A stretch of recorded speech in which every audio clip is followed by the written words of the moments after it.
పెరిగి పుత్ర పౌత్రులతో సర్వసంపదలు అనుభవించేందుకు ఏ ధర్మాన్ని ఆచరించాలి అని అడిగితే అప్పుడు వ్యాస మహర్షి లోకానికి మంచి చేసేది, ఆయుర్వృద్ధిని కలిగించేది, దేహ పటుత్వాన్ని పెంచేది అయిన ఒక రహస్యమైన ప్రక్రియ ఉంది. అదే షష్ఠ్యబ్ది వ్రతం. షష్ఠివర్షేతు సంప్రాప్తే ద్విజశ్రద్ధా సమన్వితః అని చెప్తారు. అంటే 60 సంవత్సరాలు రాగానే శ్రద్ధా భక్తులతో వేదాంతాలు తెలిసిన బ్రాహ్మణులను పిలిపించి నదీ తీరంలో కానీ, స్వగృహంలో కానీ, లేదా తనకు అనుకూలమైన ఏదైనా ఒక చక్కటి ప్రదేశంలో కానీ ఈ ప్రక్రియను వేదోక్త విధంగా ఆచరించి పూర్తి చేయాలి.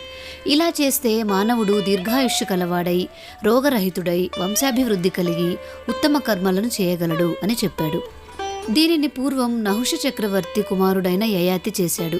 అతడు తన మామగారైన శుక్రుడితో శపించబడి ముసలివాడైనప్పుడు శాప విముక్తి కోసం యయాతి ప్రార్థించగా అప్పుడు శుక్రుడు, రాజా, షష్ఠి